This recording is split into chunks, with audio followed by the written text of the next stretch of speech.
Yes, പ്രിയപ്പെട്ട പ്രേക്ഷകരെ, അപ്പോൾ രാവിലെ മുതൽ സംഭവിച്ച വാർത്തകളുടെ പ്രധാന തലക്കെട്ടുകളാണ്. വാർത്താഭരിതമായ ദിവസമാണ്. പ്രിയപ്പെട്ട പ്രേക്ഷകർക്ക് നല്ല ദിവസം ആശംസിക്കുന്നു. ആദ്യ വാർത്താ സെഗ്മെന്റിലേക്ക് ഹേമ കമ്മിറ്റി റിപ്പോർട്ടിൽ ചോദ്യങ്ങളുമായി ഹൈക്കോടതി.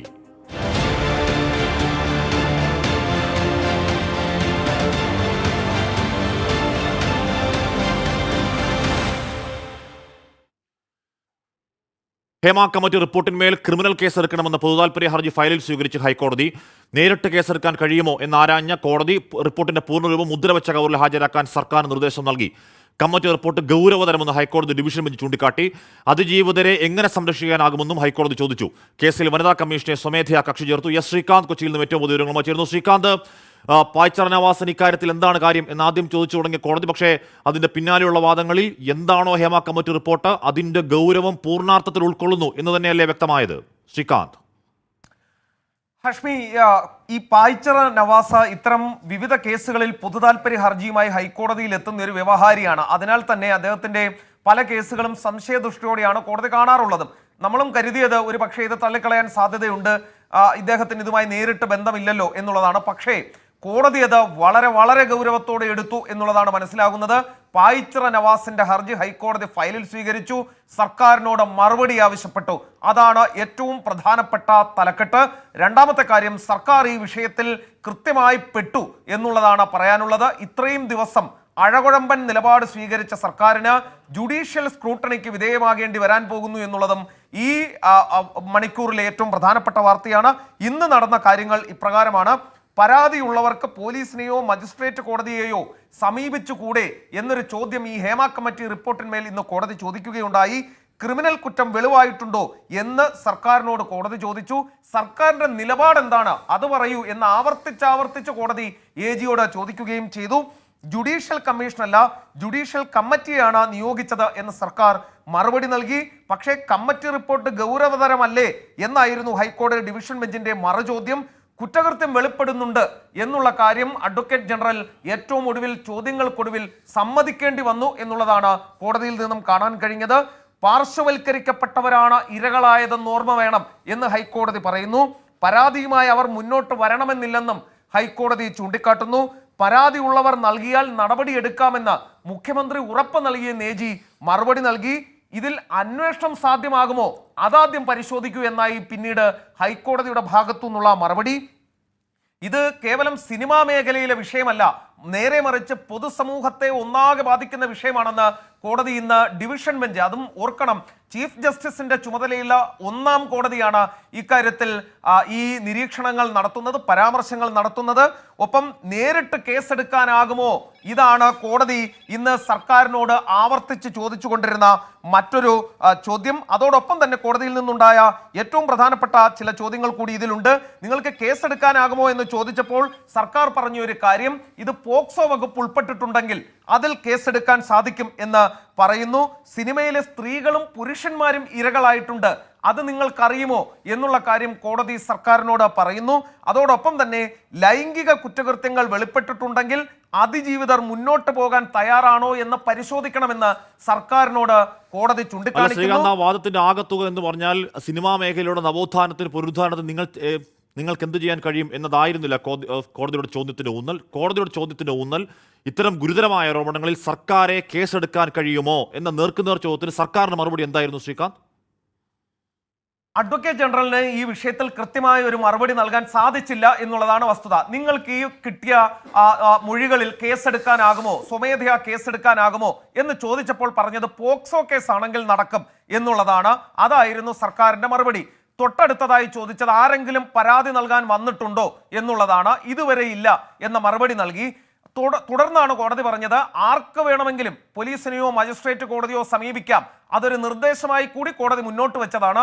എന്നിട്ടും കോടതി വിട്ടില്ല. നേരെ മറിച്ച് കോടതി പറഞ്ഞത് മുദ്രവെച്ച കവറിൽ ആരോപണ വിധേയരെ കുറിച്ചുള്ള വിവരവും ഈ ആരോപണം ഉന്നയിച്ചവരെ കുറിച്ചുള്ള വിവരവും മൊഴികളും തെളിവുകളും അടങ്ങിയ പരിപൂർണമായ റിപ്പോർട്ട് മുദ്രവെച്ച് ഞങ്ങൾക്ക് മുന്നിൽ എത്തണം. ഇതാണ് ഡിവിഷൻ ബെഞ്ച് സർക്കാരിനോട് പറഞ്ഞിട്ടുള്ളത്. അത് ഒട്ടും തന്നെ കുറഞ്ഞ കാര്യമല്ല, വലിയ വാർത്ത തന്നെയാണ്. സംസ്ഥാന സർക്കാരിനെ സംബന്ധിച്ചിടത്തോളം ഇനിയൊരു ഒഴിവ് കഴിവ് പറയാൻ പറ്റില്ല. കൃത്യമായ ജുഡീഷ്യൽ സ്ക്രൂട്ടണി ഹേമ കമ്മിറ്റി റിപ്പോർട്ടിന്മേൽ നടക്കാൻ പോകുന്നു എന്നുള്ളതാണ് ഈ മണിക്കൂറിൽ ഏറ്റവും പ്രധാനപ്പെട്ട വാർത്ത. സർക്കാരിന് ഇഷ്ടപ്പെട്ടാലും ഇല്ലെങ്കിലും എന്തായാലും അതുതന്നെയാണ് ഇനിയിപ്പോൾ കോടതിയുടെ ഒരു മേൽനോട്ടം അതിൽ വരാൻ പോകുന്നു. എന്താണ് ഇരയുടെ പ്രൈവസി അല്ലെങ്കിൽ ഹേമ കമ്മിറ്റി 2020 അയച്ചൊരു കത്ത് എന്നൊക്കെ പറഞ്ഞ് ഇനി അതിന്മേൽ അങ്ങനെ ഇരിക്കാൻ കഴിയുമോ എന്ന കാര്യം നമുക്ക് വരും ദിവസങ്ങളിൽ കാത്തിരുന്ന് കാണാം. അത് നിർണായകമാണ്. എന്തായാലും ഹേമ കമ്മിറ്റി റിപ്പോർട്ടിൽ മുഖ്യമന്ത്രിയുടെയും സിനിമാ മന്ത്രിയുടെയും നിലപാടിനെ തള്ളുന്നു ധനമന്ത്രി കെ എൻ ബാലഗോപാൽ. റിപ്പോർട്ടിന്റെ അടിസ്ഥാനത്തിൽ സ്വമേധയാ കേസെടുക്കാൻ നിയമമുണ്ട് എന്നാണ് ബാലഗോപാൽ ഇന്നത്തെ പ്രതികരണം. മൊഴി കൊടുത്തവരിൽ ആരെങ്കിലും പരാതി നൽകിയാൽ കേസെടുക്കുമെന്നായിരുന്നു മുഖ്യമന്ത്രിയുടെയും സാംസ്കാരിക മന്ത്രിയുടെയും ആവർത്തിച്ച നിലപാട്. റിപ്പോർട്ടിൽ നടപടിയെടുക്കാതെ കോൺക്ലേവ് നടത്തിയാൽ അത് തടയും എന്ന് വി ഡി സതീശൻ പ്രഖ്യാപിക്കുകയാണ്. ഹേമ കമ്മിറ്റി റിപ്പോർട്ടിന്റെ അടിസ്ഥാനത്തിൽ കേസെടുക്കണമെങ്കിൽ മൊഴി നൽകിയവരിൽ ആരെങ്കിലും പരാതി നൽകണമെന്നായിരുന്നു മുഖ്യമന്ത്രി പിണറായി വിജയന്റെ നിലപാട്. പരാതി നൽകുകയോ ഇല്ലെങ്കിൽ കോടതി നിർദ്ദേശിക്കുകയോ വേണമെന്ന് സാംസ്കാരിക മന്ത്രി സജി ചെറിയാനും വ്യക്തമാക്കിയിരുന്നു. എന്നാൽ ഈ നിലപാടുകളെ തള്ളുകയാണ് മന്ത്രി കെ എൻ ബാലഗോപാൽ. റിപ്പോർട്ടിന്മേൽ സ്വമേധയാ കേസെടുക്കാൻ നിയമമുണ്ടെന്നായിരുന്നു മന്ത്രിയുടെ പ്രതികരണം. സർക്കാരിന് കൃത്യമായ നിലപാടുണ്ടെന്നും ശക്തമായ നടപടി ഉണ്ടാകുമെന്നും മന്ത്രി വ്യക്തമാക്കി. ഞാൻ ഒരു കാര്യം വളരെ ക്ലിയറായി പറയുന്നത്, നിലവിലുള്ള നിയമം അനുസരിച്ച് തന്നെ ഒരു നേരിട്ട് പരാതി ഉണ്ടെങ്കിലും അല്ലാതെയൊക്കെ എടുക്കാനുള്ള നിയമമുണ്ടല്ലോ. ആ നിയമം അനുസരിച്ചിട്ട് മുന്നോട്ട് പോകുന്നതിന് തടസ്സമില്ലല്ലോ. ഹേമ കമ്മിറ്റി റിപ്പോർട്ട് പൂഴ്ത്തിയത് ഗുരുതര കുറ്റകൃത്യമാണെന്ന് പ്രതിപക്ഷ നേതാവ് വി ഡി സതീശൻ ആരോപിച്ചു. നിയമ നടപടിയെടുക്കാത്ത സർക്കാർ വേട്ടക്കാർക്കൊപ്പമാണ്. വേട്ടക്കാർക്കൊപ്പം ഇരകളെ ഇരുത്തി കോൺക്ലേവ് നടത്തിയാൽ തടയുമെന്നും വി ഡി സതീശൻ പറഞ്ഞു. ഈ സിനിമ കോൺക്ലേവ് എന്ന് പറയുന്നത് ആരോപണ വിധേയരായ ഇവരെയും ഇരകളെയും ഒരുമിച്ചിരുത്തി ഇരകളായവരെ അപമാനിക്കുകയാണ്. സ്ത്രീത്വത്തിന് നേരെയുള്ള അപമാനമായിരിക്കും ഈ സിനിമ കോൺക്ലേവ്. ഒരു കാരണവശാലും അത് നടത്താൻ പാടില്ല. കമ്മിറ്റി റിപ്പോർട്ടിൽ സർക്കാരിൽ ആശയക്കുഴപ്പവും അഭിപ്രായ ഭിന്നതയും നിലനിൽക്കുന്നുവെന്ന് വ്യക്തമാക്കുന്നതാണ് മന്ത്രി കെ എൻ ബാലഗോപാലിന്റെ നിലപാട്. കമ്മിറ്റിയുടെ റിപ്പോർട്ടായതിനാൽ കേസെടുക്കാൻ പരാതി നൽകണമെന്ന നിലപാടാണ് റിപ്പോർട്ട് പുറത്തുവന്നത് മുതൽ സർക്കാരും CPIM നേതാക്കളും സ്വീകരിച്ചത്. 24 തിരുവനന്തപുരം. ഹേമ കമ്മിറ്റി റിപ്പോർട്ടിൽ ഫിലിം ചേംബറിൽ കടുത്ത ഭിന്നത. ജനറൽ സെക്രട്ടറി സജി നന്ദ്യാട്ടിന്റെ വാർത്താ സമ്മേളനത്തെ രൂക്ഷമായി വിമർശിക്കുന്നു നിർമ്മാതാവ് സാന്ദ്ര തോമസ്. സിനിമാ സംഘടനകളിലും പവർ ഗ്രൂപ്പിന്റെ സാന്നിധ്യമുണ്ട് എന്ന് സാന്ദ്ര തോമസ് ആരോപിച്ചു. ഊഹാപോഹങ്ങളുടെ അടിസ്ഥാനത്തിൽ നടപടിയെടുക്കാനാവില്ലെന്നാണ് വനിതാ കമ്മീഷൻ നിലപാട്. ഹേമ കമ്മിറ്റി റിപ്പോർട്ട് ദുരൂഹമെന്നും മൊഴികൾ പറഞ്ഞു പഠിപ്പിച്ചതെന്നുമുള്ള film chamber general secretary Saji നന്ദ്യാട്ടിന്റെ പരാമർശമാണ് ചേംബറിലെ പൊട്ടിത്തെറിക്ക് കാരണം. നിലപാട് ഔദ്യോഗികമാണോ എന്ന് അറിയിക്കണമെന്ന ജനറൽ ബോഡിയിൽ സാന്ദ്ര തോമസ് ഉൾപ്പെടെയുള്ളവർ ആവശ്യപ്പെട്ടു. റിപ്പോർട്ടിലെ നിലപാട് വ്യക്തമാക്കിയില്ലെങ്കിൽ പൊതുസമൂഹം കല്ലെറിയുമെന്നും സാന്ദ്ര ഫേസ്ബുക്കിൽ കുറിച്ചു. ഭിന്നാഭിപ്രായത്തെ തുടർന്ന് ഫിലിം ചേംബർ അടിയന്തര യോഗം വിളിച്ചു. റിപ്പോർട്ടിന്മേൽ ഊഹാപോഹങ്ങളുടെ അടിസ്ഥാനത്തിൽ നടപടിയെടുക്കാനാകില്ലെന്നാണ് വനിതാ കമ്മീഷൻ അധ്യക്ഷ പി സതീദേവിയുടെ പ്രതികരണം. പരാതിക്കാരായിട്ടുള്ള സ്ത്രീകൾ അത് ആ പരാതിയിൽ ഉറച്ചു നിൽക്കുകയും അതിനാവശ്യമായിട്ടുള്ള തെളിവുകൾ നൽകാനും അവർക്ക് ബാധ്യതയുണ്ട്. അങ്ങനെയാണെങ്കിൽ മാത്രമേ നടപടികൾ സ്വീകരിക്കാൻ വേണ്ടിയിട്ട് പറ്റുള്ളൂ. കാഫിർ സ്ക്രീൻഷോട്ട് വിവാദം മറയ്ക്കാനാണ് ഹേമ കമ്മിറ്റി റിപ്പോർട്ട് ഇപ്പോൾ പുറത്തുവിട്ടതെന്ന KPCC അധ്യക്ഷൻ കെ സുധാകരന്റെ ആരോപണം. മലയാള സിനിമാ കുടുംബത്തിന്റെ ഭാഗമാണെങ്കിലും വിവാദങ്ങൾക്കില്ലെന്ന Usha ഉദുപ്പ. All these things are interconnected. Let's not make an issue about that because I'm totally apolitical. I'm not at all interested in making any controversial statements. I'm also part of that industry. റിപ്പോർട്ടിലുള്ള നിലപാട് അഭിനേതാക്കളുടെ സംഘടന അമ്മയും വ്യക്തമാക്കിയിട്ടില്ല. 24 കൊച്ചി. 13-കാരി കേരളത്തിന്റെ സുരക്ഷിത കരങ്ങളിൽ.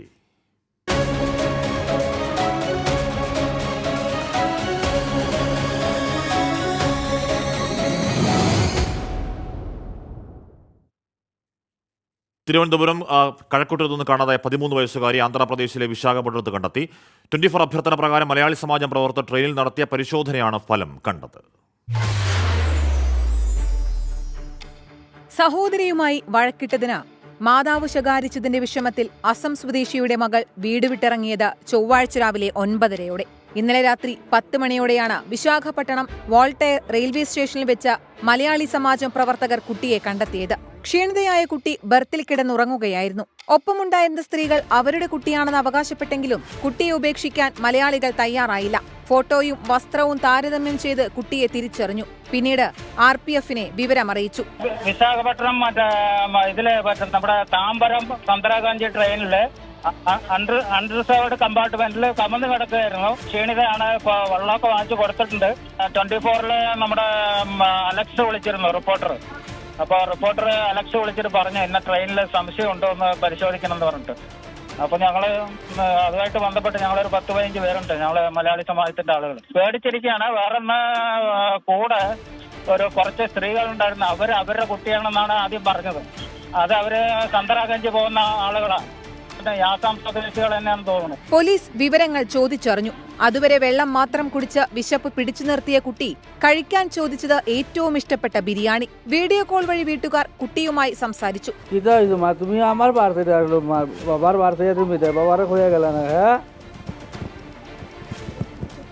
Hello മകോ. കുട്ടി നിലവിൽ ശിശുക്ഷേമ സമിതിയുടെ സംരക്ഷണത്തിലാണ്. ഇന്ന് വിശാഖപട്ടണത്തെത്തുന്ന മാതാപിതാക്കൾക്ക് കുട്ടിയെ കൈമാറും. കുട്ടിയുടെ ആരോഗ്യനില തൃപ്തികരമാണ്. 1 മാസം മുമ്പാണ് അസം സ്വദേശികളായ കുടുംബം കഴക്കൂട്ടത്ത് എത്തിയത്. ചൊവ്വാഴ്ച രാവിലെ വീട് വിട്ടിറങ്ങിയ കുട്ടി തമ്പാനൂരിൽ നിന്ന് ബംഗളൂരു കന്യാകുമാരി എക്സ്പ്രസ് ട്രെയിനിലാണ് യാത്ര തുടങ്ങിയത്. 24 പ്രേക്ഷക നൽകിയ ചിത്രത്തിൽ നിന്നാണ് ഇക്കാര്യം വ്യക്തമായത്. കുട്ടി അതേ ട്രെയിനിൽ നാഗർകോവിൽ വരെ എത്തിയെന്ന് CCTV ദൃശ്യങ്ങളിൽ നിന്ന് മനസ്സിലായി. പിന്നീടാണ് ചെന്നൈയിലേക്ക് പോയത്.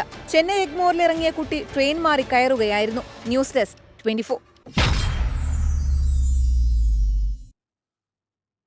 ഷാഫി കുമാർ ചോദിക്കുന്നു, കുട്ടിയുടെ കാര്യത്തിൽ അലക്സ് കൊടുത്ത ഇൻഫർമേഷനിൽ ആണ് മലയാള സമാജം പ്രവർത്തകർ കണ്ടെത്തിയതെന്ന് 24 പറയുന്നില്ല, മലയാള സമാജം പ്രവർത്തകർ പറയുന്നതാണ്. അതല്ല ഞങ്ങളാണ് കണ്ടെത്തിയതെന്ന് മറ്റു ചില ചാനലുകൾ. സത്യത്തിൽ ഇത് ആരാണ് കണ്ടെത്തിയത്, ആർക്കാണ് ക്രെഡിറ്റ് എന്ന് ചോദിക്കുകയാണ്. ഷാഫിക്ക് നേരത്തെ ഹരിദാസ്, മലയാള സമാജത്തിൻ്റെ നേതാവ് ഹരിദാസ് അടക്കം, ഹക്കീം അടക്കം മറ്റു നേതാക്കളൊക്കെ പറഞ്ഞതിൽ നിന്ന് ഷാഫിയുടെ ആ സംശയം മാറിയെന്ന് കരുതുകയാണ്. പക്ഷേ നമുക്ക് ക്രെഡിറ്റ് വേണ്ടെന്നേ. നമുക്ക് ഈ ക്രെഡിറ്റ് എല്ലാവരും കൂടി എടുത്തോളൂ, ഒരു കുഴപ്പമില്ല. ജിനു പ്രിൻസ് പറയുന്നു ക്രെഡിറ്റ് എല്ലാവരും കൂടി എടുത്തോ, കുട്ടിയെ കണ്ടെത്തിയതിൽ ഹൃദയം 24-നൊപ്പം. നമുക്കത് ആവശ്യത്തിൽ ക്രെഡിറ്റ് വേണ്ട, എടുത്തോ. വിശാഖപട്ടണത്ത് നിന്ന് കണ്ടെത്തിയ 13-കാരിയെ മറ്റന്നാൾ കേരളത്തിലെത്തിക്കും. കുട്ടിയുടെ ആരോഗ്യനില തൃപ്തികരമെന്ന് ചൈൽഡ് വെൽഫെയർ കമ്മിറ്റി അറിയിച്ചു. കുട്ടിക്ക് മാതാപിതാക്കളിൽ നിന്ന് മർദ്ദനമേറ്റിട്ടുണ്ടോ എന്ന് അന്വേഷിക്കുമെന്നാണ് പോലീസിന്റെ പ്രതികരണം.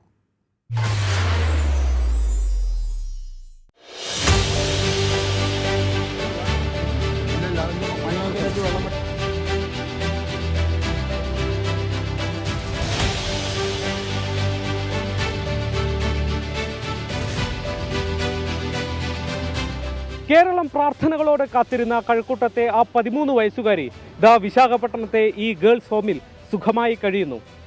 നല്ല വസ്ത്രവും ഭക്ഷണവും കുറച്ച് നല്ല കൂട്ടുകാരുമൊക്കെയായി ജീവിതത്തിൻ്റെ പഴയ താളത്തിലേക്ക് കുട്ടി പതിയെ മടങ്ങി വരികയാണ്. രാവിലെ ഇപ്പോൾ സംസാരിച്ചിരുന്നു. കുട്ടി കണ്ട ഉടനെ തന്നെ കുട്ടി ചിരിച്ചുകൊണ്ട് ഓടി വന്നു. നല്ല ചിരിച്ച് സന്തോഷവതിയായിട്ട് തന്നെ ഇരിക്കുന്നു. കുട്ടിയെ പാർപ്പിച്ച ഗേൾസ് ഹോമുമായി ഇപ്പോഴും വിശാഖപട്ടണത്തെ കേരള കലാസമിതി പ്രവർത്തകർ നിരന്തരം ബന്ധപ്പെടുന്നുണ്ട്. ഇന്നലെ രാത്രി വൈകിയാണ് ചൈൽഡ് വെൽഫെയർ കമ്മിറ്റി കുട്ടിയെ ഏറ്റെടുത്ത് ഇങ്ങോട്ട് കൊണ്ടുവരുന്നത്. ഇനിയിപ്പോൾ കേരളത്തിൽ നിന്നുള്ള പോലീസ് സംഘം എത്തിയതിനു ശേഷമായിരിക്കും കേരളത്തിലേക്ക് കുട്ടിയെ മടക്കി കൊണ്ടുപോകുന്നതുമായി ബന്ധപ്പെട്ട നടപടിക്രമങ്ങൾ ആരംഭിക്കുക.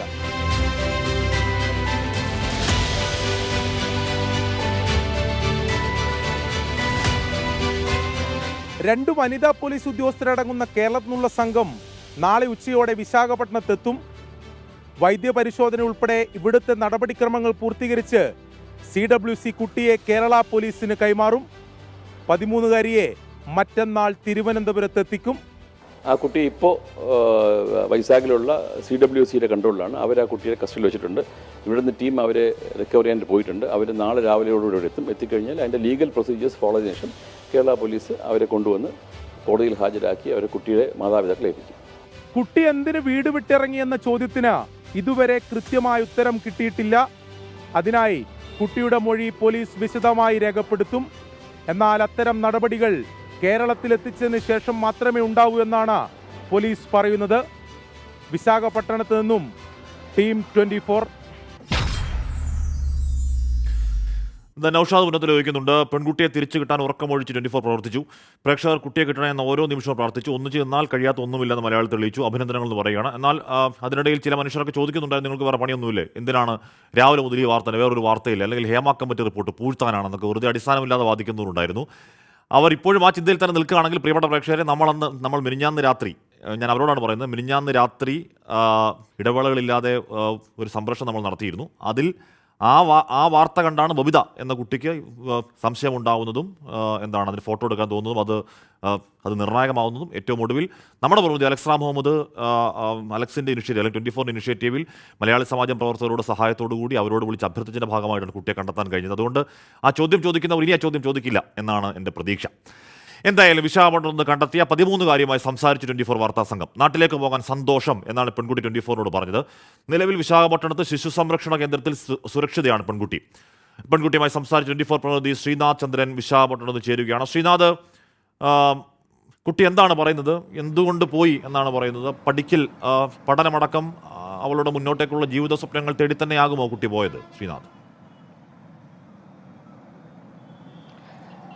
ഹാഷ്മി, പെൺകുട്ടിയുമായി അല്പസമയം മുമ്പാണ് നമ്മൾ സംസാരിച്ചത്. വിശാഖപട്ടണത്തെ ഗേൾസ് ഹോമിനകത്ത് ചെന്ന് ആദ്യം ചൈൽഡ് വെൽഫെയർ കമ്മിറ്റി അംഗങ്ങളുമായി നമ്മൾ സംസാരിച്ചു. അതിനുശേഷമാണ് പെൺകുട്ടിയുമായി സംസാരിക്കാൻ അവസരം കിട്ടിയത്. അപ്പോൾ പോലും പെൺകുട്ടിയോട് ഒരുപാട് സമയം സംസാരിക്കാൻ നമ്മൾ ശ്രമിച്ചില്ല. കാരണം വലിയൊരു സമ്മർദ്ദത്തിലൂടെ കടന്നു പോകുന്ന കുട്ടിയായിരിക്കും. ഒരുപാട് കാര്യങ്ങൾ ചോദിച്ച് ഈ ഘട്ടത്തിൽ അതിനെ സമ്മർദ്ദപ്പെടുത്തുന്നത് ശരിയുമല്ല. നാട്ടിലേക്ക് പോകാൻ റെഡിയാണോ എന്ന് വളരെ തമാശ രൂപേണ അല്ലെങ്കിൽ കുറച്ച് ലളിതമായ രീതിയിലാണ് ഞാൻ സംസാരിക്കാൻ ശ്രമിച്ചത്. കുട്ടി തയ്യാറാണ് എന്ന് പറയും. ഞാൻ പറഞ്ഞു, അങ്ങനെയാണെങ്കിൽ നാളെ കൊണ്ടുപോകാനുള്ള ആളുകളൊക്കെ വരും, സന്തോഷമായിട്ട് പോകണം, ഇനി പേടിക്കേണ്ട ഒന്നുമില്ല എന്നൊക്കെ പറഞ്ഞിട്ടുണ്ട്. പെൺകുട്ടി വളരെ പതിഞ്ഞ ശബ്ദത്തിലാണ് സംസാരിക്കുന്നത്. കുറച്ച് ശ്രദ്ധയോടെ കേട്ടാൽ മാത്രമേ എന്താണ് പറയുന്നത് എന്ന കാര്യം വ്യക്തമാവുകയുള്ളൂ. ഏതായാലും ഇന്നലത്തെ ഒരു സാഹചര്യത്തിൽ നിന്ന് മാറി എന്നതാണ് മലയാള സമാജം പ്രവർത്തകർ പറയുന്നത്. കാരണം ഇന്ന് രാവിലെ അവർ പെൺകുട്ടിയെ നേരിൽ കണ്ട് ഏതാണ്ട് അരമണിക്കൂറോളം സംസാരിച്ചാണ്. ഇന്നലെ പെൺകുട്ടിയെ കാണുന്ന സമയത്ത് വലിയ സമ്മർദ്ദം ആ പെൺകുട്ടിക്ക് ഉണ്ടായിരുന്നു. കുറച്ച് അവശത പെൺകുട്ടി പ്രകടിപ്പിക്കുകയും ചെയ്തിരുന്നു. ഭക്ഷണം കഴിക്കാതെ ഒരുപാട് സമയം ഇരുന്നതിൻ്റെ അവശതകളുണ്ട്. ഒപ്പം പെട്ടെന്ന് ഇങ്ങനെ ഒരു സാഹചര്യത്തിലൊക്കെ വന്നു പെട്ടതിൻ്റെ ഒരു അങ്കലാപ്പം കുട്ടിക്ക് ഉണ്ടായിരുന്നു. അതിനുശേഷമാണ് RPF-നെ ഏൽപ്പിക്കുന്നത്. അവിടെ നിന്ന് ചൈൽഡ് വെൽഫെയർ കമ്മിറ്റി ഏറ്റെടുത്ത് അർദ്ധരാത്രിയോടെ വിശാഖപട്ടണത്തെ ഈ ഗേൾസ് ഹോമിലേക്ക് കൊണ്ടുവരികയും ചെയ്തു. ഇന്ന് രാവിലെ ആകുമ്പോഴേക്കും പെൺകുട്ടി കൂടുതൽ ഊർജ്ജസ്വലയായിട്ടുണ്ട്. ഇവിടെ കുറച്ചധികം കൂട്ടുകാരൊക്കെ ഉണ്ട്. കാരണം ഇതൊരു വലിയൊരു ഗേൾസ് ഹോമാണ്. ഇവിടെ പലതരത്തിൽ എത്തിപ്പെട്ട നിരവധി കുട്ടികളുണ്ട്. ഒരു ചെറിയ സ്കൂളും അതിനകത്ത് പ്രവർത്തിക്കുന്നുണ്ട്. അങ്ങനെ കുട്ടികളൊക്കെയായി ചേർന്നുകൊണ്ട് ഏതെങ്കിലും തരത്തിൽ ഒരു മുറിയിലേക്കൊന്നും ഒതുക്കപ്പെട്ട നിലയിലല്ല, കുട്ടികളൊക്കെയായി ആ വലിയൊരു ക്യാമ്പസിൽ ഇങ്ങനെ നടക്കുകയാണ് ഈ കുട്ടികൾ. അതുകൊണ്ട് പുതിയ കൂട്ടുകാരൊക്കെയായി ജീവിതത്തിൻ്റെ നേരത്തെ റിപ്പോർട്ടർ സൂചിപ്പിച്ചതുപോലെ പതിയെ ഒരു പഴയ താളത്തിലേക്ക് ഇങ്ങനെ പതിയെ മടങ്ങി വരികയാണ് കുട്ടി. ഇനിയിപ്പോൾ ഇന്ന് പ്രത്യേകിച്ച് നിയമ നടപടികളോ മറ്റു നടപടിക്രമങ്ങളോ ഇവിടെയില്ല. ഉച്ചയ്ക്ക് ശേഷം ചൈൽഡ് വെൽഫെയർ കമ്മിറ്റി അംഗങ്ങൾ പെൺകുട്ടിയുമായി ഒരിക്കൽ കൂടി സംസാരിക്കുന്നുണ്ട്. ഏതെങ്കിലും തരത്തിൽ സമ്മർദ്ദം കുട്ടിക്ക് മേലുണ്ടെങ്കിൽ അതൊക്കെ ഒന്ന് ഒഴിവാക്കാൻ വേണ്ടി ഒരു കൗൺസിലിംഗ് കണക്കെയുള്ള ഒരു സംഭാഷണമായിരിക്കും അത്. നാളെ ഏതാണ്ട് 6 മണിയോടെ വിജയവാഡയിൽ പോലീസ് സംഘം എത്തും. അവിടെ നിന്ന് 6 മണിക്കൂർ യാത്രയുണ്ട് ബൈ റോഡ് ഇങ്ങോട്ട്. ഏതാണ്ട് ഒരു 12 മണിയോടെ ഇവിടെ പോലീസ് സംഘം എത്തിയാൽ അതിവേഗത്തിൽ നടപടിക്രമങ്ങൾ പൂർത്തിയാകുമെന്നതാണ് ഇവിടെയുള്ള ചൈൽഡ് വെൽഫെയർ കമ്മിറ്റി അംഗങ്ങളും പറയുന്നത്. മറ്റ് വലിയ നടപടിക്രമങ്ങളില്ല. ഈ കേസുമായി ബന്ധപ്പെട്ട രേഖകൾ കൈമാറണം. ഒപ്പം പെൺകുട്ടിയെ കൊണ്ടുപോകുമ്പോൾ അതിൻ്റെ ബന്ധുക്കളുമായുള്ള അതിൻ്റെ ഒരു ബന്ധം തെളിയിക്കുന്ന ചില രേഖകൾ, തിരിച്ചറിയൽ രേഖകൾ അടക്കമുള്ള കുറച്ച് കാര്യങ്ങൾ കൂടി പോലീസ് സമർപ്പിക്കേണ്ടതുണ്ട്. അങ്ങനെയെങ്കിൽ പോലീസിന് കൈമാറുകയും ചെയ്തു. അതിനുശേഷം പെൺകുട്ടി പുറത്തു വന്നതിന് ശേഷം മാധ്യമങ്ങൾക്ക് അതിന്റെ ദൃശ്യങ്ങൾ എടുക്കാനൊക്കെയുള്ള അനുമതി ഉണ്ടാകും. എന്നതാണ് ഏറ്റവും പ്രധാനം. ഇനി അടുത്ത ഘട്ടം എന്നുള്ള നിലയ്ക്ക് കുട്ടി ആരോഗ്യവതിയാണ്, ഭക്ഷണം കഴിച്ചു, ആരോഗ്യവതിയായിട്ടിരിക്കുന്നു. അടുത്ത ഘട്ടം എന്തിനാണ് ആ കുഞ്ഞ് വീട് വിട്ടിറങ്ങിയത്, ഈ പറയുന്നതിനപ്പുറം വേറെ എന്തെങ്കിലും കാര്യമായ പ്രശ്നങ്ങളുണ്ടോ, പഠനമടക്കമുള്ള പ്രതിസന്ധി അവിടെയുണ്ടോ എന്നതിനെക്കുറിച്ചൊക്കെ വിശദമായി തന്നെ ചോദിക്കാനും അതിന് പരിഹാരം കാണാനും ഒക്കെയുള്ള സംവിധാനം, സർക്കാർ സംവിധാനം നമുക്കുണ്ട്. ഇനിയൊക്കെ അതിൻ്റെ വഴിക്ക് നീങ്ങേണ്ട കാര്യം. ആ കുട്ടിയുടെ കാര്യത്തിൽ നമുക്കിനി ഉത്തരവാദിത്വം, ബാധ്യതയും കടപ്പാടും ഒക്കെ ഉണ്ട്. കാര്യം അത് നമ്മുടെ നാടിൻ്റെ കുട്ടിയാണ്. എന്തായാലും ഒരുപാട് പ്രേക്ഷകർ പിന്നെ ക്രെഡിറ്റിനെ പറ്റി ചോദിക്കുന്നു. നമ്മൾ ആവർത്തിച്ച് പറയുന്നു, അലക്സ് റാം മുഹമ്മദിൻ്റെ ഇടപെടൽ എന്താണെന്ന് ഇന്നലെ വാർത്ത കണ്ട പ്രേക്ഷകർക്കൊക്കെ അറിയാം. 24 ഇടപെടൽ എന്താണെന്ന് ബബിതയുടെ ആ ഫോട്ടോ കണ്ട എല്ലാ പ്രിയപ്പെട്ട പ്രേക്ഷകർക്കും അറിയാം. അവർക്ക് മുന്നിൽ നമ്മൾ ക്രെഡിറ്റിനെ പറ്റിയുള്ള ഒരു വില കുറഞ്ഞ വാദം പിന്നെയും ഉന്നയിക്കുന്നില്ല. ക്രെഡിറ്റ് ആരെടുത്തോട്ടെ എന്ന് പറയുമ്പോൾ പോലും ആ 13 കണ്ടെത്താനുള്ള നീക്കങ്ങളിൽ നിർണായകമായത് 24 ഇടപെടലുകളാണെന്ന് പ്രേക്ഷകർ ലൈവിൽ കണ്ടതാണ്. ചൊവ്വാഴ്ച വൈകിട്ട് പോലീസ് തെരച്ചിൽ ആരംഭിക്കുന്നത് മുതൽ 24 വാർത്താ സംഘവും കുട്ടിക്കായി നാട് മുഴുവൻ തിരഞ്ഞു. ഒടുവിൽ ഞങ്ങളുടെ തിരുവനന്തപുരം റിപ്പോർട്ടർ അലക്സ് റാം മുഹമ്മദ് നടത്തിയ സമയോചിത ഇടപെടലിലാണ് വിശാഖപട്ടണത്ത് നിന്നും പെൺകുട്ടിയെ കണ്ടെത്തിയത്.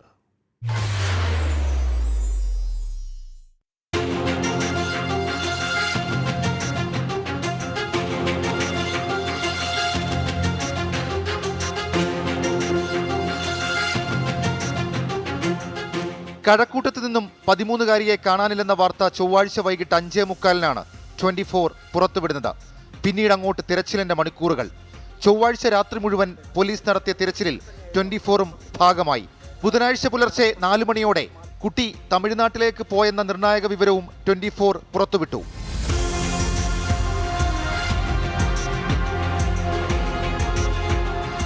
ഒരു കുട്ടി നോർമലായിട്ട് ഇങ്ങനെ കരയുന്നുണ്ടായിരുന്നു.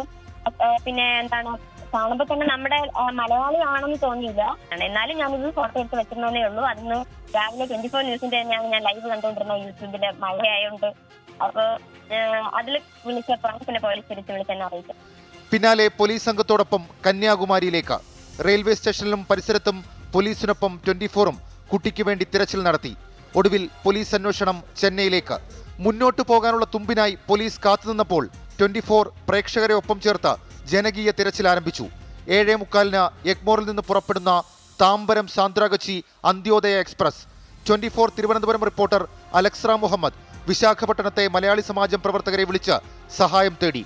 ഒടുവിൽ ആ സന്തോഷ വാർത്ത 24 പ്രേക്ഷകർക്ക് സമ്മാനിച്ചു. കുഞ്ഞിനെ ഞങ്ങൾ രക്ഷിച്ചിരിക്കുന്നു, 24 സംഘം രക്ഷിച്ചിരിക്കുന്നു, ഞങ്ങളിതാ തിരിച്ചു കൊണ്ടുവരുന്നു കേരളത്തിലേക്ക്. ആ കുഞ്ഞിൻ്റെ അച്ഛൻ്റെയും അമ്മയുടെയും അടുത്തേക്ക് ഞങ്ങളിതാ കൊണ്ടുവരുന്നു എന്ന അഭിമാനത്തോടെയും ചാരിതാർത്ഥത്തോടെയും സന്തോഷത്തോടെയും ആണ് ഈ വാർത്ത ഇപ്പോൾ പുറം ലോകവുമായി റിപ്പോർട്ട് ചെയ്യുന്നത്. ഗോപി, പ്രേക്ഷക പിന്തുണയോടെ 24 നടത്തിയ നീക്കങ്ങൾ അസം സ്വദേശികളായ കുട്ടിയുടെ മാതാപിതാക്കളുടെ സന്തോഷത്തിന് കാരണമായി. তুমি আমার বার্থডে আসলো, বাবার বার্থডে তুমি দেয়, বাবারে হয়ে গেল না। হ্যাঁ, ഹലോ മകോ. ആശങ്കയുടെ 37 മണിക്കൂർ 24നോടൊപ്പം നിന്ന പ്രേക്ഷകർക്ക് നന്ദി. 24 തിരുവനന്തപുരം. അപ്പോൾ പ്രിയപ്പെട്ട പ്രേക്ഷകർ, അതാണ് ഞാനിപ്പോൾ അത് വായിക്കുന്നത് ശരിയാണെന്ന് അറിയില്ല. നമ്മുടെ ട്രിവാൻഡ്രത്തെ നമ്മുടെ ബ്യൂറോയുടെ ഇന്റേണൽ വാട്സാപ്പ് ഗ്രൂപ്പിൽ വരുന്ന മെസ്സേജ് ഞാൻ പ്രേക്ഷകരോട് ഞാൻ പരസ്യപ്പെടുത്തുകയാണ്. അത് ബ്യൂറോ ചീഫ് ഷെഫീദ് എഴുതിയൊരു കുറിപ്പാണ്. വായിക്കുകയാണ് പ്രേക്ഷകർക്ക് വേണ്ടി. കഴിഞ്ഞ 2 രാത്രിയും നമ്മുടേതാക്കിയ പ്രിയപ്പെട്ടവരെ, നമുക്കിതിൽ കൂടുതൽ എന്ത് വേണം? ഇന്നലെ ആദ്യം വാർത്ത അഖിൽ കൊടുത്തത് മുതൽ നമ്മൾ മാത്രമായിരുന്നു എല്ലാം. അവധി പോലും മറന്ന് അർദ്ധരാത്രി വന്നവർ, ഉറക്കം കളഞ്ഞ് ഞാൻ നിൽക്കാമെന്ന് പറഞ്ഞ മനുഷ്യർ, കിലോമീറ്ററുകൾ വണ്ടി ഓടിച്ചവർ, ഓരോ ബ്രേക്കിനും ഓടി നടന്നവർ, പാതിരാത്രി പെരുമഴ നനഞ്ഞവർ, ഒടുവിൽ അലക്സ് വാരി എറിഞ്ഞ് തീ. എന്തൊരു ടീം സ്പിരിറ്റാണ് നമ്മുടെ അഭിമാനവും സന്തോഷവും കൊണ്ട നിമിഷങ്ങൾ. കട്ടയ്ക്ക് പിടിച്ച മനുഷ്യരെ കെട്ടിപ്പിടിച്ച് വീണ്ടും വീണ്ടും ഉമ്മകൾ. തീരെ ഉറങ്ങാത്തവർ ഉറങ്ങൂ, മറ്റുള്ളവർ വീണ്ടും കളത്തിലിറങ്ങൂ, പ്രൊഫഷണലുകൾ അസൂയപ്പെടട്ടെ, നമ്മളൊന്നായി മുന്നോട്ട് എന്ന് തിരുവനന്തപുരം ബ്യൂറോ ചീഫ് ഷെഫീദ് റാവുത്തർ അവരുടെ ഗ്രൂപ്പിലിട്ടൊരു മെസ്സേജ് ഞാൻ അവൻ്റെ അനുവാദം ഇല്ലാതെ വായിക്കുകയാണ്. എന്തായാലും അതായിരുന്നു നമ്മുടെ ടീം. ആ ടീം കളത്തിലിറങ്ങി നടത്തിയ, ഉറക്കമില്ലാതെ നടത്തിയ എഫർട്ട് ഫലം കാണുന്നു എന്നുള്ളൊരു മാധ്യമപ്രവർത്തനം എന്നുള്ള നിലയ്ക്ക് ആ ടീമിന്റെ ഭാഗമാവാൻ കഴിയുമെന്നുള്ള നിലയ്ക്ക് വ്യക്തിപരമായി എനിക്കും അഭിമാനം. വെൽക്കം പ്രിയപ്പെട്ട പ്രേക്ഷകരെ. ഹൈക്കോടതി ഇടപെടലിൽ സാംസ്കാരിക മന്ത്രിയുടെ പ്രതികരണം വരുന്നത് ഇങ്ങനെയാണ്. റിപ്പോർട്ട് ഗൗരവമുള്ളത് തന്നെയാണ്. കോടതി നിർദ്ദേശം സ്വാഗതം ചെയ്യുന്നു. കോടതി എന്ത് പറഞ്ഞാലും നടപ്പാക്കും. സർക്കാർ ഭരണപരമായ കാര്യങ്ങൾ ചെയ്യുന്നു. പക്ഷേ മന്ത്രി ബാലഗോപാൽ എന്ന് പറഞ്ഞാൽ ഇതിൽ പരാതി വേണ്ട, കേസെടുക്കാൻ അതിനുവേണ്ടിയുള്ള നിയമങ്ങളൊക്കെ ഉണ്ട് എന്ന് പറഞ്ഞത് പക്ഷേ സാംസ്കാരിക മന്ത്രി കേട്ടിട്ടില്ല എന്നാണ് പറയുന്നത്. വീട് വിട്ടിറങ്ങിയ മകളെ കണ്ടെത്താനായതിന്റെ ആശ്വാസത്തിലാണ് 13-കാരിയുടെ മാതാപിതാക്കൾ. മകളെ കണ്ടെത്താൻ സഹായിച്ച മലയാളികളോടും പോലീസിനോടും നന്ദിയുണ്ട്. കുട്ടി വന്നതിന് ശേഷം അസമിലേക്ക് പോകാനാണ് തീരുമാനമെന്നും മാതാപിതാക്കൾ പറഞ്ഞു.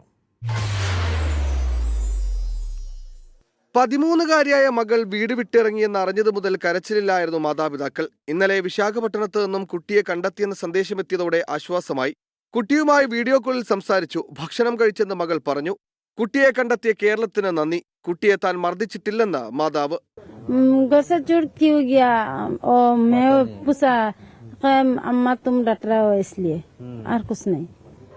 मैं बोला तो तुम मेरा बेटी है, मैं तो माँ हूँ, मैं तो डांटेगा, बदमाशी करेगा तो डांटेगा, इसलिए गोड़ छोड़ देता क्यों?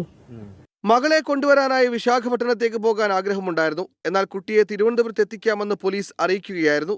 ചൊവ്വാഴ്ചയാണ് 13-കാരിയെ കാണാതായത്. ഇളയ സഹോദരങ്ങളുമായി വഴക്കിട്ടതിന് മാതാവ് ശകാരിച്ചതിനെ തുടർന്നായിരുന്നു വീട് വിട്ടിറങ്ങിയത്. മകൾ തിരികെ എത്തുന്നതും കാത്ത് കണ്ണീരോടെ കാത്തിരിക്കുകയായിരുന്നു മാതാപിതാക്കൾ. പിതാവ് 1 വർഷം മുമ്പാണ് തിരുവനന്തപുരത്ത് എത്തിയത്. 1 മാസം മുമ്പാണ് മാതാവും കുട്ടികളും എത്തുന്നത്. 24 തിരുവനന്തപുരം.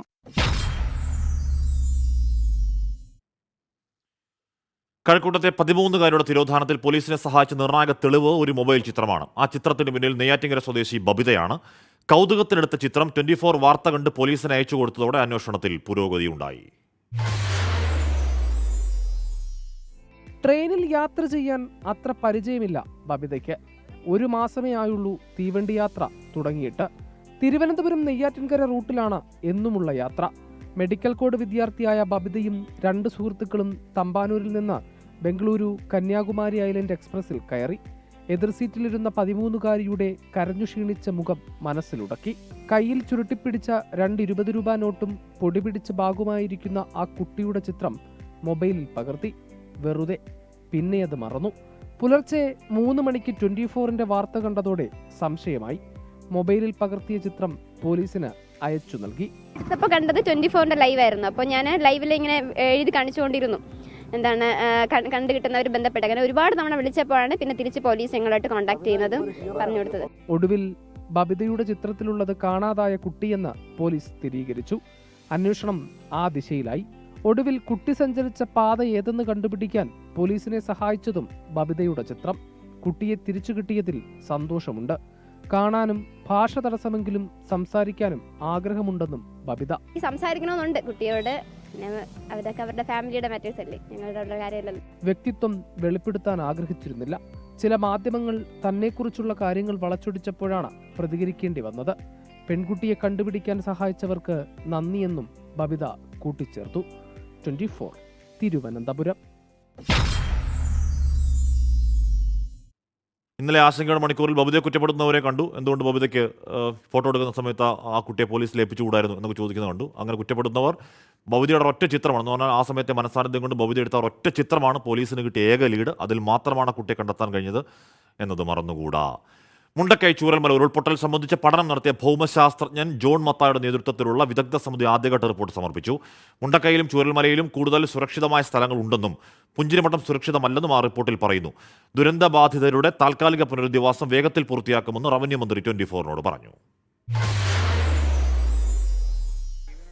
ഉരുൾപൊട്ടലുണ്ടായ പുഞ്ചിരിമട്ടം മുതൽ ചൂരൽമല വരെയുള്ള ഭാഗത്ത് 4 ദിവസം പഠനം നടത്തിയ ശേഷമാണ് ഭൗമശാസ്ത്രജ്ഞൻ ജോൺ മത്തായുടെ നേതൃത്വത്തിലുള്ള സംഘം ദുരന്ത നിവാരണ അതോറിറ്റിക്ക് ആദ്യഘട്ട റിപ്പോർട്ട് സമർപ്പിച്ചിരിക്കുന്നത്. ഇതിൽ ചൂരൽമലയെയും മുണ്ടക്കയെയും അപേക്ഷിച്ച് പുഞ്ചിരിമട്ടം സേഫ് കാറ്റഗറിയിലല്ലെന്ന് പറയുന്നു. ടൗൺഷിപ്പിനായി സർക്കാർ 8 സ്ഥലങ്ങളുടെ പട്ടിക വിദഗ്ധ സമിതിക്ക് കൈമാറിയിരുന്നു. ഇതിൽ 5 ഇടങ്ങൾ സുരക്ഷിതമെന്നും റിപ്പോർട്ടിലുണ്ട്. ഉരുൾപൊട്ടലിന്റെ പ്രഭവ കേന്ദ്രത്തിൽ പരിശോധന നടത്താൻ സമിതി വീണ്ടും ചൂരൽമലയിലെത്തും. 97 കുടുംബങ്ങളാണ് നിലവിൽ ക്യാമ്പിൽ കഴിയുന്നത്. താൽക്കാലിക പുനരധിവാസം വേഗത്തിൽ പൂർത്തിയാക്കുമെന്നും ആശങ്ക വേണ്ടെന്നും റവന്യൂ മന്ത്രി കെ രാജൻ 24നോട് പറഞ്ഞു. ടൗൺഷിപ്പ് എന്ന ആശയം മുഖ്യമന്ത്രി പ്രഖ്യാപിച്ചു. ഇനി ആശയവുമായി ബന്ധപ്പെട്ട ഈ ദുരന്തത്തിൽപ്പെട്ടവരും ജനപ്രതിനിധികളും പ്രദേശത്തുള്ളവരുമായി കൂടിയാലോചിക്കും. സർവകക്ഷികളുമായും ആശയം പങ്കുവയ്ക്കും. അങ്ങനെ വളരെ കൃത്യതയോടുകൂടി തയ്യാറാക്കുന്ന ഒരു പദ്ധതിയായിരിക്കും സ്ഥായിയായ പുനരധിവാസം. പ്രധാനമന്ത്രി സഹായിക്കാമെന്ന് പറഞ്ഞിട്ടും കേരളം അനങ്ങാപ്പാറ നയം സ്വീകരിക്കുന്നുവെന്ന് BJP സംസ്ഥാന അധ്യക്ഷൻ കെ സുരേന്ദ്രൻ വിമർശിച്ചു. ടൗൺഷിപ്പിന്റെ ആദ്യ നടപടികളിലേക്ക് സർക്കാർ കടന്നു കഴിഞ്ഞു. പക്ഷേ ഈ താൽക്കാലിക പുനരധിവാസത്തിലുള്ള മെല്ലെപ്പോക്കിന് കൂടി അടിയന്തര പരിഹാരമുണ്ടാകണം. ടീം 24 വയനാട്. മുണ്ടക്കൈ ചൂരൽമല ഉരുൾപൊട്ടലിലെ ദുരന്തബാധിതർക്ക് നഷ്ടപ്പെട്ട പ്രധാന രേഖകളൊക്കെ തിരിച്ചു കിട്ടി തുടങ്ങി. വിവിധ വകുപ്പുകൾ പ്രത്യേക അദാലത്ത് നടത്തി അതിവേഗമാണ് രേഖകൾ നൽകിയത്. നാടിനെ മണ്ണും പാറക്കെട്ടുകളും വിഴുങ്ങിയ രാത്രി ജീവനും കൊണ്ടോടിയതാണ് 100 കണക്കിന് മനുഷ്യർ. അതിൽ ഒരാളാണ് ചൂരൽമല സ്വദേശി സോമനും. മുന്നോട്ടുള്ള ജീവിതത്തിനു വേണ്ട ഒരു രേഖ പോലും കയ്യിലുണ്ടായിരുന്നില്ല. ക്യാമ്പുകളിൽ വെച്ച് സർക്കാർ നടത്തിയ അദാലത്തിൽ അവയെല്ലാം ലഭിച്ചു. ആശ്വാസം. രേഖകൾ കിട്ടി വളരെയധികം ആശ്വാസം തന്നെയാണ്. എല്ലാ കാര്യത്തിലും ഇപ്പോൾ രേഖകൾ തന്നെ ഉപയോഗിച്ചുകൊണ്ടിരിക്കുന്നത്. ആധാർ കിട്ടിയിട്ടുണ്ട്, ആരോഗ്യ ഇൻഷുറൻസ്, റേഷൻ കാർഡ്, നികുതി ഷീറ്റ്, തൊഴിൽ കാർഡ്, അങ്ങനെ എല്ലാ രേഖകളും കിട്ടിയിട്ടുണ്ട്. കിട്ടാത്തതായിട്ട് ഇനി പറയാനുള്ള ഒരു പാൻ കാർഡ് മാത്രമേ ഉള്ളൂ. അതുപോലെ ഭാര്യേൻ്റെ ഒരു സ്കൂൾ സർട്ടിഫിക്കറ്റ്, അത് ഉടനെ സ്കൂളിൻ്റെ ഇത് കാര്യങ്ങൾ ഉടനെ ചോദിച്ചു കഴിഞ്ഞാൽ കിട്ടും എന്നാണ് അവർ പറഞ്ഞിട്ടുള്ളത്. ബാങ്ക് അക്കൗണ്ട് വഴിയാണ് സർക്കാരിന്റെ അടിയന്തര ധനസഹായം ഉൾപ്പെടെ ലഭിക്കുന്നത്. അതുകൊണ്ട് തന്നെ ബാങ്കുകൾ പ്രത്യേക അദാലത്തും നടത്തിയിരുന്നു. സ്കൂൾ രേഖകൾ നഷ്ടപ്പെട്ടവർക്ക് വേണ്ടി വിദ്യാഭ്യാസ വകുപ്പും കോളേജ് രേഖകൾക്കായി സർവകലാശാലയും പ്രത്യേക നടപടികൾ സ്വീകരിച്ചു വരുന്നു. 24 വയനാട്. വയനാട് മുണ്ടക്കൈ ഉരുൾപൊട്ടൽ ദുരന്തബാധിതർക്ക് പിന്തുണ പ്രഖ്യാപിച്ച് കൊല്ലം ചിതറ SN ഹയർ സെക്കൻഡറി സ്കൂളിലെ വിദ്യാർത്ഥികൾ 1100-ലധികം വിദ്യാർത്ഥികൾ ചേർന്ന് കേരളത്തിന്റെ മനുഷ്യ ഭൂപടം നിർമ്മിച്ചു.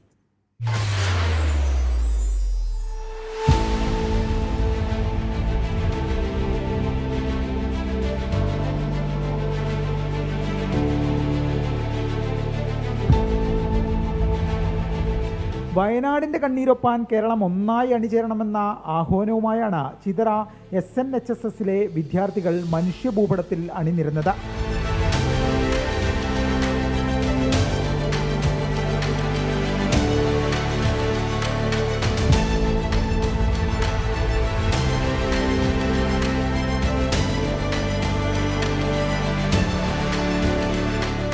ആയിരത്തി 100-ലധികം വിദ്യാർത്ഥികൾ NSS യൂണിറ്റിന്റെ നേതൃത്വത്തിൽ സംഘടിപ്പിച്ച പരിപാടിയിൽ പങ്കെടുത്തു.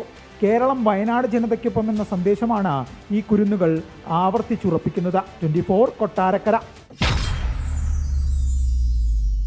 കൊൽക്കത്തയിലെ വനിതാ ഡോക്ടറുടെ കൊലപാതകത്തിൽ തൃണമൂൽ കോൺഗ്രസ് നേതൃത്വത്തിൽ ഭിന്നത. മമതാ ബാനർജിയും ആനന്ദരവൻ അഭിഷേക് ബാനർജിയും 2 തട്ടിലാണെന്നാണ് റിപ്പോർട്ട്. RG കർ മെഡിക്കൽ കോളേജ് മുൻ പ്രിൻസിപ്പൽ സന്ദീപ് ഘോഷിനെ ഇന്ന് CBI വീണ്ടും ചോദ്യം ചെയ്യുകയാണ്. കൊൽക്കത്ത RG കർ മെഡിക്കൽ കോളേജിന്റെ സുരക്ഷാ ചുമതല CISF ഏറ്റെടുത്തു. വിവരങ്ങളുമായി ബൽറാം നെടുങ്ങാടി കൊൽക്കത്തയിൽ ചേരുന്നു. ബൽറാം, അതൊരു ക്രമസമാധാന പ്രശ്നത്തിനപ്പുറം രാഷ്ട്രീയ വിഷയമായി കൂടി ഡെവലപ്പ് ആവുകയാണ് അല്ലേ?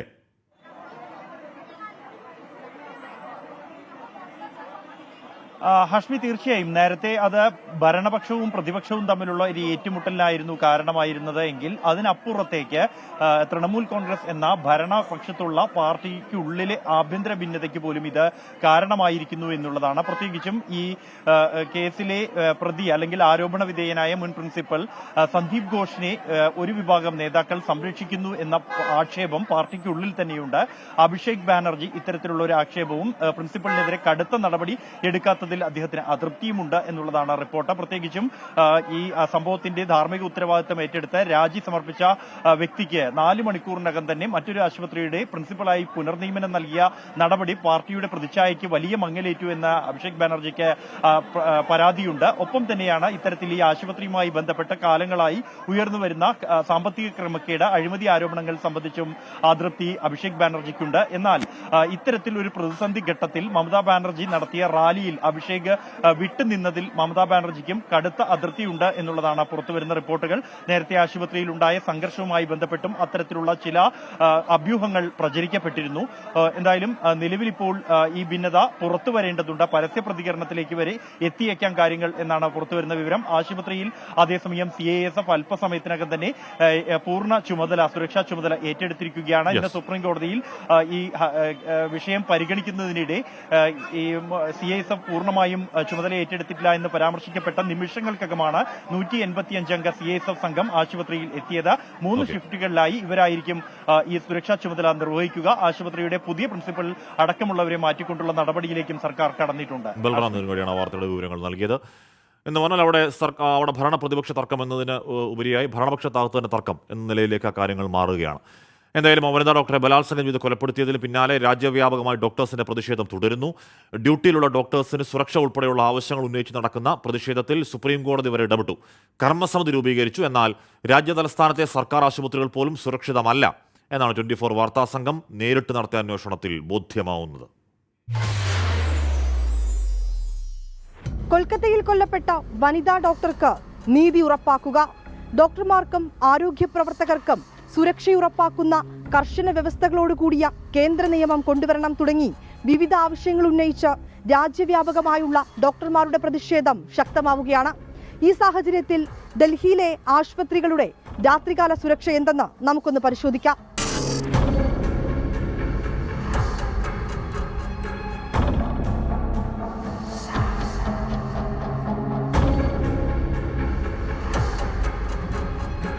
ഡൽഹിയിലെ പ്രധാന ആശുപത്രികളിലൊന്നായ ഹിന്ദുറാം ആശുപത്രിയുടെ രാത്രികാല കാഴ്ചയാണിത്. പുറത്തുനിന്ന് ആർക്കും അനായാസം ആശുപത്രിക്കുള്ളിലേക്ക് കയറാം. സെക്യൂരിറ്റി ജീവനക്കാരോ മറ്റു സുരക്ഷാ സംവിധാനമോ ഇല്ല. ആശുപത്രി പരിസരത്ത് പേരിന് പോലും വെളിച്ചമില്ല.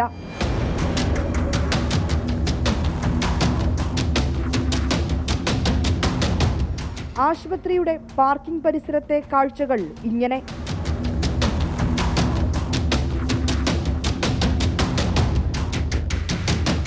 ഞാനിപ്പോൾ നിൽക്കുന്നത് ആശുപത്രിയുടെ പാർക്കിംഗ് ഏരിയയിലാണ്. പുറത്തുനിന്നൊക്കെ ആർക്കും അനായാസം ഉള്ളിലേക്ക് കയറാൻ കഴിയുന്ന രീതിയിൽ തന്നെയാണ്. നമുക്ക് പിന്നിൽ ഇപ്പോഴും 2 പേരിരുന്നവർ മദ്യപിക്കുകയാണ്. നേരത്തെ തന്നെ നമ്മൾ അവരോട് പറഞ്ഞിട്ടുണ്ടായിരുന്നു ഇവിടെ നിന്ന് പോകണം, ആശുപത്രിയാണെന്നൊക്കെ നമ്മൾ അവരോട് ആവശ്യപ്പെട്ടിട്ടുണ്ടായിരുന്നു. പക്ഷേ അവർ ഇപ്പോഴും പോകാൻ തയ്യാറല്ല എന്നാണ് അവർ പറയുന്നത്. 2 വീലർ പാർക്കിംഗ് ഏരിയയിലും സ്ഥിതിഗതികൾ സമാനമാണ്. രാത്രി ജോലി കഴിഞ്ഞ് വനിതാ ജീവനക്കാർ ഇവിടെ എത്തി വേണം വാഹനമെടുത്ത് തിരികെ പോകാൻ.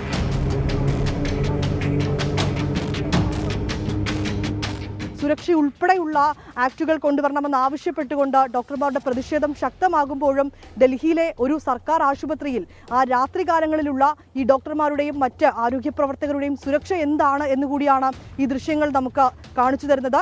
ഡൽഹിയിലെ ഹിന്ദുറാം ആശുപത്രിയിൽ നിന്ന് ക്യാമറാമാൻ ജോഗേഷ് സിംഗിനൊപ്പം വിനീത VG 24. ബോംബ് ഭീഷണിയെ തുടർന്ന് മുംബൈ തിരുവനന്തപുരം എയർ ഇന്ത്യ വിമാനം അടിയന്തര ലാൻഡിംഗ് നടത്തി. ബോംബുണ്ട് എന്നെഴുതിയ ടിഷ്യൂ പേപ്പർ പൈലറ്റിന് കിട്ടിയതിനെ തുടർന്നാണ് ലാൻഡിംഗ്. പോലീസ് അന്വേഷണം തുടരുകയാണ്. രാവിലെ 8:10 തിരുവനന്തപുരം വിമാനത്താവളത്തിൽ ലാൻഡ് ചെയ്യേണ്ട എയർ ഇന്ത്യ 657 വിമാനത്തിലാണ് ബോംബ് ഭീഷണി. വിമാനത്തിന്റെ ശുചിമുറിയിൽ നിന്ന് ബോംബുണ്ടെന്ന സന്ദേശം പൈലറ്റിന് ലഭിച്ചു. ബോംബ് ഇൻ ഫ്ലൈറ്റ് എന്നെഴുതിയ ടിഷ്യൂ പേപ്പറാണ് കിട്ടിയത്. തുടർന്ന് വിവരം എയർ ട്രാഫിക് കൺട്രോൾ റൂമിനെ അറിയിക്കുകയായിരുന്നു. 7:30ക്കാണ് ATCയിൽ പൈലറ്റിന്റെ സന്ദേശം ലഭിച്ചത്. പിന്നീട് വിമാനത്താവളത്തിൽ അടിയന്തര ലാൻഡിങ്ങിനുള്ള സൗകര്യങ്ങൾ ഒരുക്കി. 135 യാത്രക്കാരുമായി വന്ന വിമാനം 15 മിനിറ്റിൽ അടിയന്തര ലാൻഡിംഗ് നടത്തി. ഐസൊലേഷൻ ബേയിലേക്ക് മാറ്റിയ വിമാനത്തിൽ നിന്ന് യാത്രക്കാരെ സുരക്ഷിത സ്ഥാനത്തേക്ക് എത്തിച്ചു. ശംഖുമുഖം ACPയുടെ നേതൃത്വത്തിൽ വലിയതുറ പോലീസ് അന്വേഷണം ആരംഭിച്ചു. ബാത്റൂമിനകത്ത് എഴുതിയിട്ടുണ്ടായിരുന്നു. അത് അന്വേഷണം നടക്കുന്നുണ്ട്. അവിടെ ACP ശംഖുമുഖം ടീം വെയിറ്റ് ചെയ്യുന്നുണ്ട്. ഇത് കഴിഞ്ഞിട്ട് റിവ്യൂ കമ്മിറ്റി കൂടും. അത് കഴിഞ്ഞിട്ട് മാത്രം ഞങ്ങൾ പറയാൻ പറ്റും. വിമാനത്തിലെ യാത്രക്കാരെ വിശദമായി ചോദ്യം ചെയ്യും. ലഗേജുകളും പരിശോധിക്കും. ശുചിമുറിയിൽ നിന്ന് ലഭിച്ചത് വ്യാജ സന്ദേശമെന്നാണ് പോലീസിന്റെ പ്രാഥമിക വിലയിരുത്തൽ. വിമാനത്തിന്റെ തിരിച്ചുള്ള സർവീസ് റദ്ദാക്കി. വിമാനത്താവളത്തിന്റെ പ്രവർത്തനം തടസ്സപ്പെട്ടിട്ടില്ല എന്ന് അധികൃതർ അറിയിച്ചു. 24 തിരുവനന്തപുരം. വെൽക്കം ബാക്ക് പ്രിയപ്പെട്ട പ്രേക്ഷകരെ. അപ്പോൾ ജസ്ന തിരോധാന കേസിൽ മുണ്ടക്കയം സ്വദേശിയുടെ വെളിപ്പെടുത്തലിൽ നുണപരിശോധന ആവശ്യമെങ്കിൽ മാത്രമേ ഉണ്ടാകൂ. മൊഴിയുടെ വസ്തുതകൾ CBI വിശദമായി പരിശോധിക്കുകയാണ്. വ്യക്തിവൈരാഗ്യത്തിന്റെ ഭാഗമായി നടത്തിയ ആരോപണമാണോ എന്നും പരിശോധിക്കുന്നുണ്ട്. വർഷങ്ങൾക്ക് ശേഷം ഇത്തരമൊരു വെളിപ്പെടുത്തൽ നടത്താനുണ്ടായ സാഹചര്യത്തെക്കുറിച്ചാണ് CBI അന്വേഷിക്കുന്നത്. വെളിപ്പെടുത്തൽ നടത്തിയ മുണ്ടക്കയം സ്വദേശിനിയിൽ നിന്ന് വിശദമായ മൊഴി ഇന്നലെ രേഖപ്പെടുത്തിയിട്ടുണ്ട്. ഇതിലെ വൈരുദ്ധ്യങ്ങൾ പരിശോധിച്ച ശേഷം വീണ്ടും മൊഴിയെടുത്തേക്കും. ആവശ്യമായി വന്നാൽ മാത്രമേ നുണ പരിശോധനയിലേക്ക് കടക്കുകയുള്ളൂ. നേരത്തെ ക്രൈംബ്രാഞ്ച് വിശദമായി ഇവരുടെ മൊഴി രേഖപ്പെടുത്തിയതാണ്. ആ മൊഴികൾ കൂടി CBI പരിശോധിക്കും. വ്യക്തിവൈരാഗ്യം മൂലമാണ് ഈ ആരോപണമെന്ന് മുണ്ടക്കയം സ്വദേശിനി തന്നെ ഇന്നലെ പറഞ്ഞിരുന്നു. ലോഡ്ജ് ഉടമയും ഇതേ വാദം തന്നെയാണ് ഉന്നയിക്കുന്നത്. ഇക്കാര്യങ്ങൾ വിശദമായ പരിശോധനയ്ക്ക് വിധേയമാക്കും. ആരോപണങ്ങൾക്കപ്പുറം വസ്തുത അന്വേഷിക്കാനാണ് CBI ശ്രമിക്കുന്നത്. വരും ദിവസങ്ങളിൽ കൂടുതൽ ആളുകളിൽ നിന്ന് തെളിവ് ശേഖരണം നടത്താനും നീക്കമുണ്ട്. Toby Johnson, 24 Kottayam. അപ്പോൾ പ്രിയപ്പെട്ട പ്രേക്ഷകരെ, നമ്മുടെ ആ ഉച്ചവാർത്ത തൽക്കാലം പൂർണ്ണമാവുകയാണ്.